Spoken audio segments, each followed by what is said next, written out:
প্রিয় শিক্ষার্থীবৃন্দ, তোমরা নিশ্চয়ই ভালো আছো, ভালো থাকবে এই প্রত্যাশা। আমরা আজকে একজন বিশেষ কবি সম্পর্কে জানব এবং তার যে রচনা তার সম্পর্কে আমরা জানতে চেষ্টা করব। এখন আমরা আমাদের সেই বিষয়টি নিয়ে আমরা আলাপ করব। আগেই বলেছি যে বাংলা সাহিত্যের একজন বিখ্যাত কবির লেখনী নিয়ে আমরা আলাপ করব। তোমরা কি বলতে পারো যে বাংলা সাহিত্যে একজন বিশ্বকবি আছেন, নামটি কি? নিশ্চয়ই তোমরা বলবে রবীন্দ্রনাথ ঠাকুর। তাহলে আমরা লিখলাম রবীন্দ্রনাথ ঠাকুর। রবীন্দ্রনাথ ঠাকুর। ওনার একটা বিখ্যাত ছোট গল্প আছে তোমাদের বইতে। সেই ছোট গল্পটির নাম হলো কাবুলিওয়ালা। সেই ছোট গল্পটির নাম কাবুলিওয়ালা। এটাকে আমরা ছোট গল্প বলি, আকারে ছোট বলি, সেজন্য সেটা ছোট গল্প নয়। এর যে ছোট গল্পের একটা বিখ্যাত বৈশিষ্ট্য হচ্ছে যে শেষ হয়েও হইল না শেষ। গল্পটি শেষ হবে কিন্তু তার যে ভাব সেটা কিন্তু চিরন্তনেই থেকে যাবে, এটা কিন্তু কোনোদিন শেষ হয় না। আমরা গল্পটি যখন পড়ব তখন আমরা বুঝবো। এখন আমরা কবি পরিচিতি সম্পর্কে জানব। এখন আমাদের বিষয়টা হচ্ছে কবি পরিচিতি। তাহলে কবি পরিচিতি সম্পর্কে জানব। জন্ম তিনি জন্মগ্রহণ করেছেন 7ই মে 1861 খ্রিস্টাব্দে, আর সেটার বাংলা হচ্ছে 25শে বৈশাখ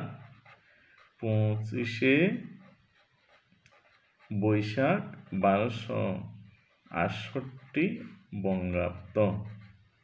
তাহলে 1268 বঙ্গাব্দ। তিনি কোথায় জন্মগ্রহণ করেছেন? কলকাতায়। কলকাতায় জোড়াসাঁকো।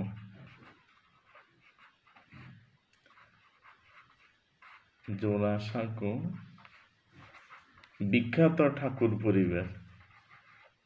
বিখ্যাত ঠাকুর পরিবার। ঠাকুর পরিবার। শিক্ষা, তার প্রাতিষ্ঠানিক পড়ালেখা হয়তো হয় নাই।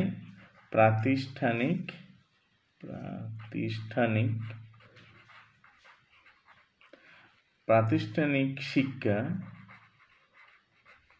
তার হয়নি।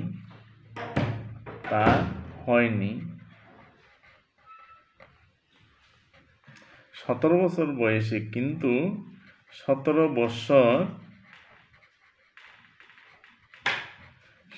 বছর বয়সে তিনি বিলেতে গিয়েছিলেন। তিনি বিলেতে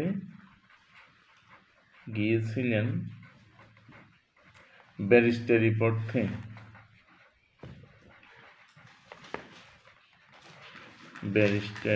পড়তে। তিনি বিলেতে গিয়েছিলেন, কিন্তু সেখানে অসমাপ্ত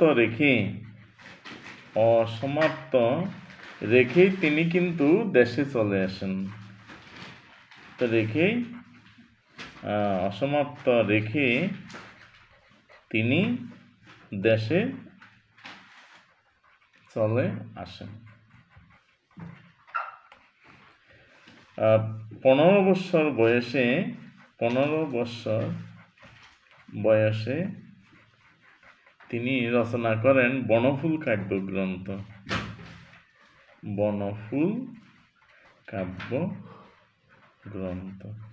15 বছর মধ্যেই তিনি বনফুল কাব্যগ্রন্থ, এবং এই বনফুল কাব্যগ্রন্থের মধ্যেই তিনি বাংলা সাহিত্যেই তার আবির্ভাব ঘটে। তার অন্যান্য যে কাব্যগ্রন্থগুলো, বিখ্যাত যে কাব্যগ্রন্থগুলো আছে, সেটা আমরা কয়েকটাই লিখি। সোনার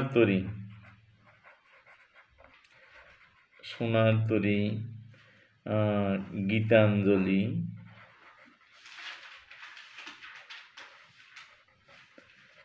বলাকা, এগুলো তার বিখ্যাত কাব্যগ্রন্থ। উপন্যাসের মধ্যে আছে ঘরে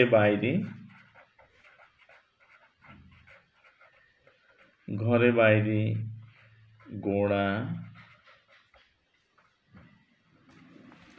যোগাযোগ,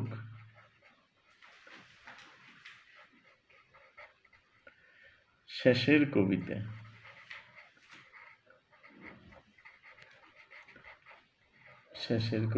নাটকের মধ্যে আছে বিসর্জন।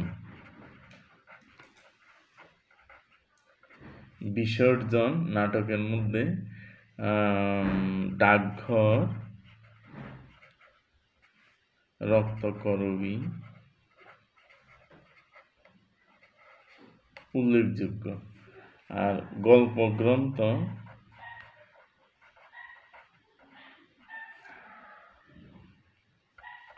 যে গল্পগুচ্ছ,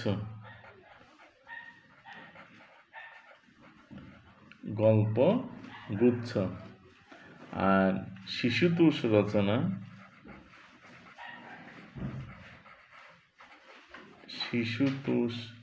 রচনার মধ্যে আছে যেমন শিশু ভোলানাথ,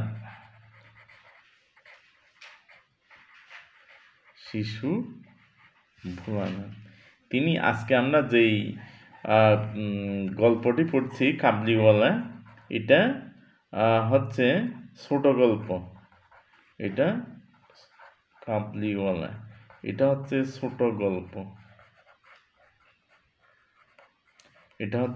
গল্প। আর এই তিনি বাংলা সাহিত্যের ছোট গল্পের জনক। বলা হয় রবীন্দ্রনাথ ঠাকুরকে বাংলা সাহিত্যের ছোট গল্পের জনক বলা হয়। এবং এই গীতাঞ্জলি কাব্যের 1913 সালে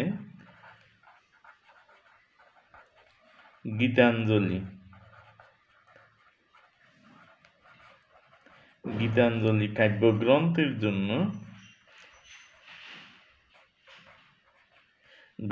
জন্য তিনি নোবেল পুরস্কার পেয়েছিলেন। এই কাব্যগ্রন্থের জন্য তিনি কি পেয়েছিলেন? নোবেল পুরস্কার পেয়েছিলেন। তিনি এই কাব্যগ্রন্থের জন্য নোবেল পুরস্কার, তিনি এশিয়ানদের মধ্যে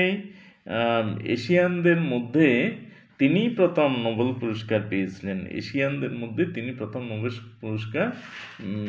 সাহিত্যের যে কোনো শাখায় তার ছিল পদচারণা।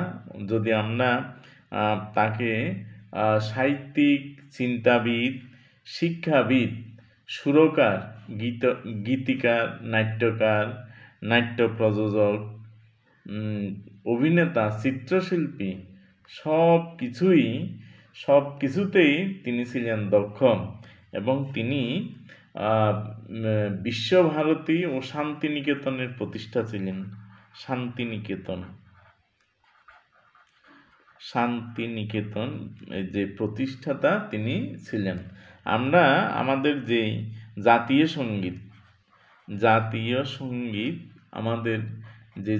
সঙ্গীতটি আছে, আমার সোনার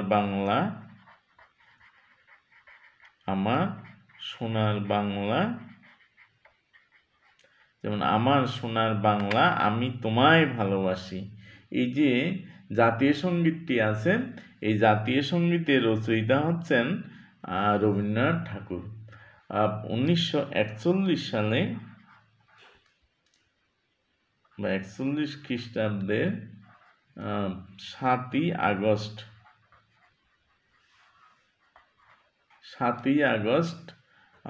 এটা বাংলা ছিল 1348 বঙ্গাব্দ 22শে শ্রাবণ।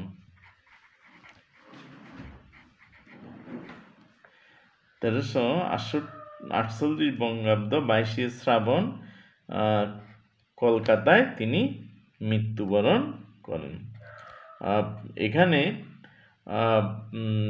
রবীন্দ্রনাথ ঠাকুরের একটা ছদ্মনাম নামও ছিল ভানু ঠাকুর, ওনার ছদ্মনাম ছিল। তাহলে এখানে আমরা কবি পরিচিতিটা দেখলাম।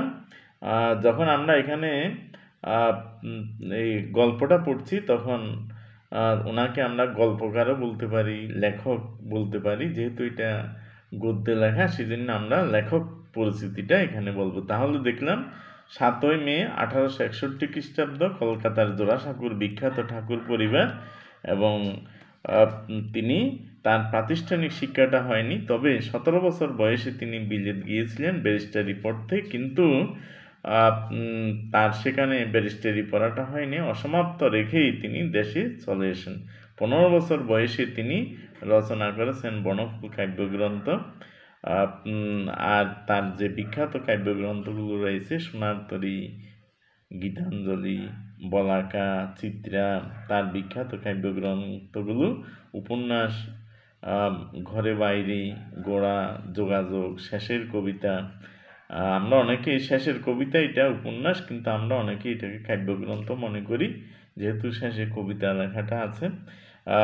নাটক বিসর্জন, ডাকঘর, রক্তকরবী, আর গল্পগ্রন্থ বিখ্যাত গল্পগুচ্ছ। তিনি হলেন বাংলা সাহিত্যের ছোট গল্পের জনক। আর 1913 সালে গীতাঞ্জলি কাব্যগ্রন্থের জন্য তিনি নোবেল পুরস্কার পেয়েছিলেন। তার যে অমর প্রতিষ্ঠান যে বিশ্বভারতী শান্তিনিকেতন, জাতীয় সঙ্গীত আমার সোনার বাংলা, আমি তোমায় ভালোবাসি, আমাদের যে জাতীয় সঙ্গীত, সেই জাতীয় সঙ্গীতের রচয়িতা হচ্ছেন রবীন্দ্রনাথ ঠাকুর। 1941 খ্রিস্টাব্দে 7ই আগস্ট তিনি এই পৃথিবীর মায়া চিরতরে ত্যাগ করে চলে যান। এখন আমরা বুঝবো যে কি এই যে কাবলিওয়ালা, এই যে গল্পটি, এটার উদ্দেশ্যটা কি? কাবলিওয়ালা এটার উদ্দেশ্যটা হচ্ছে যে পিতৃহৃদয়ের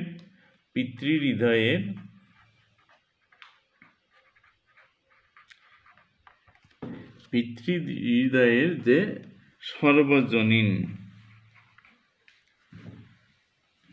পিতৃহৃদয়ের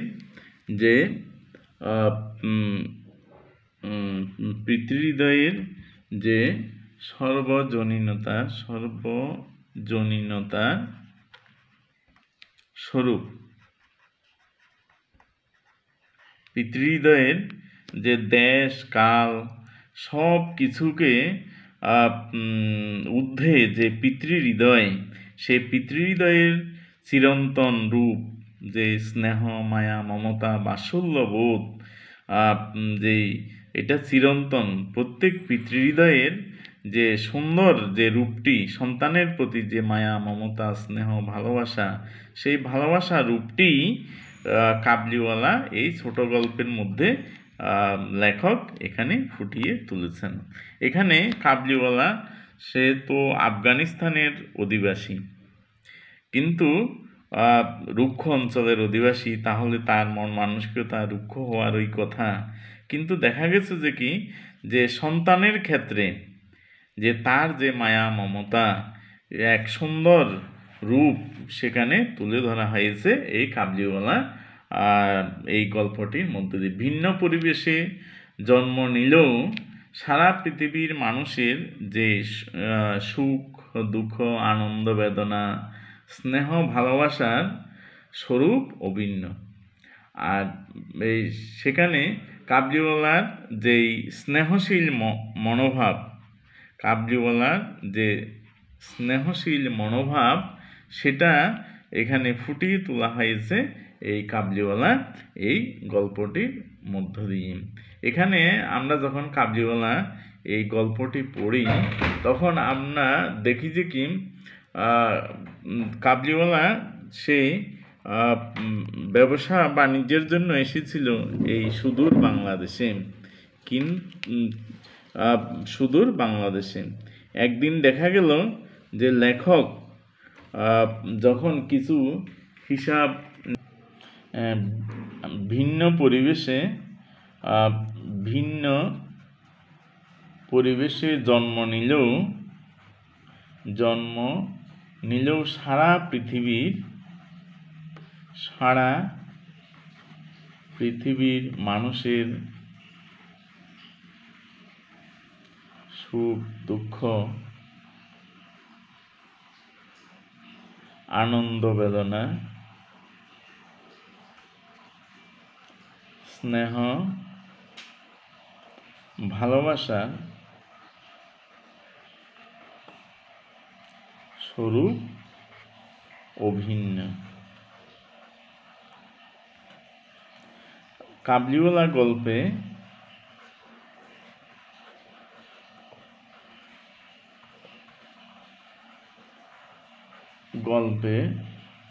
রবীন্দ্রনাথ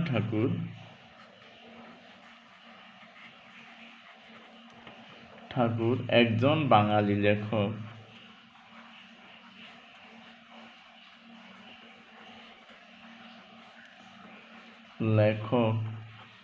ও তার সাথে ভিনদেশের রুক্ষ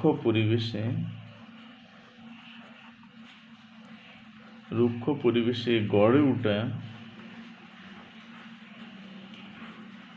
একজন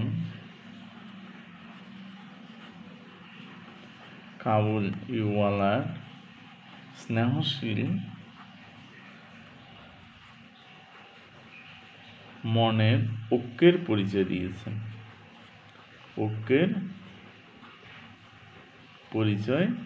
দিয়েছেন। এখানে আমরা দেখেছি যে এই গল্পের মধ্যে দেখেছি বাঙালি লেখক রবি ঠাকুর এবং তার সাথে ভিনদেশের রুক্ষ পরিবেশে গড়ে ওঠা একজন কাবলিওয়ালা স্নেহশীল মনের ঐক্যের পরিচয় দিয়েছেন।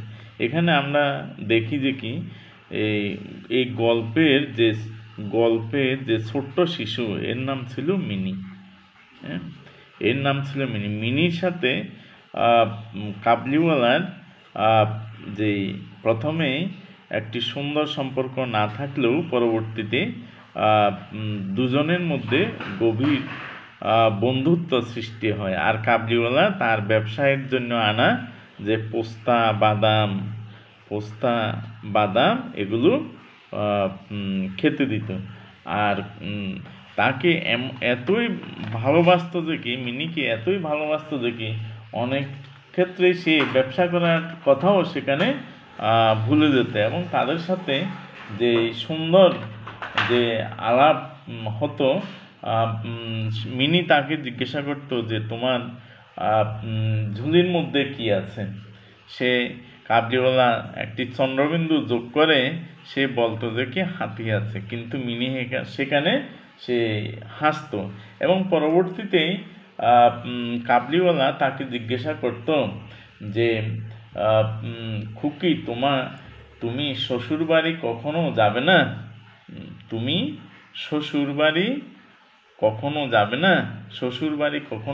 না?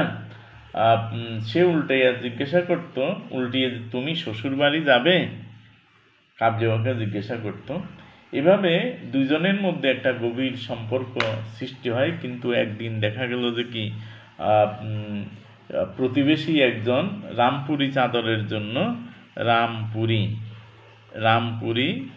চাদরের জন্য কাবলিওয়ালার কাছে ধার নেয়।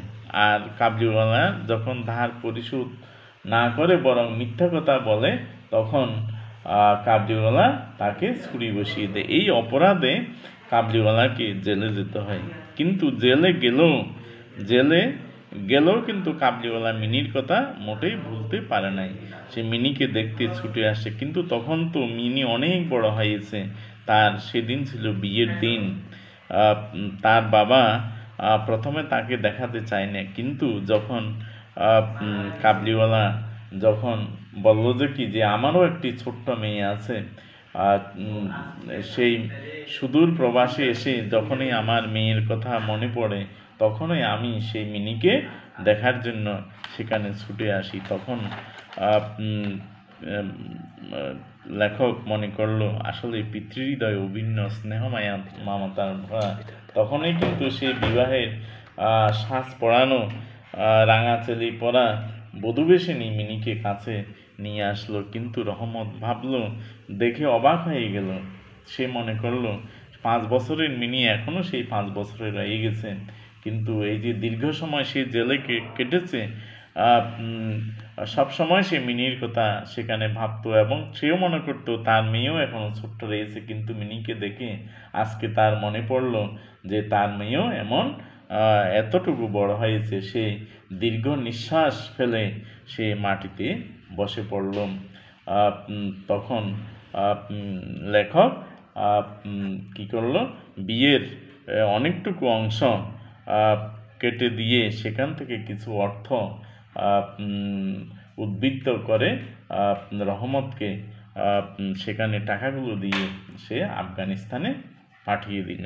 এই যে একটি পিতৃহৃদয়ের সাথে একটি পিতৃহৃদয়ের যে সম্পর্ক স্থাপিত হলো, সেটা লেখক এখানে বুঝিয়েছেন সমস্ত পৃথিবীর যত পিতা আছে তাদের পিতৃহৃদয় এক উপভিন্ন।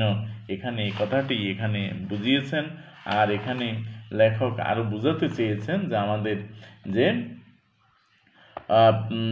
শিশুদের মানসিকতা অদম্য কৌতূহলের স্বরূপ। আরও একটি বিষয় এখানে বুঝেন যে এখানে যে রচনারীতিটা এখানে রচনারীতিটা হচ্ছে সাধুরীতি। এখানে আমরা পরবর্তীতে অন্যান্য বিষয়গুলো আমরা আরও দেখব। ধন্যবাদ তোমাদের সবাইকে। আমরা আজকে এই কাবলিওয়ালা এই ছোট গল্পটি সম্পর্কে আমরা জানলাম, কবি লেখক পরিচিতি সম্পর্কে জানলাম এবং এই বিষয়বস্তু সম্পর্কে আমরা জানলাম। পরবর্তীতে আমরা এখানে শব্দার্থ, টিকা এবং কিছু বহু নির্বাচনী প্রশ্ন নিয়ে আমরা আলোচনা করব। তোমরা ভালো থেকো, সুখে থেকো, এই প্রত্যাশা। ধন্যবাদ তোমাদের সবাইকে।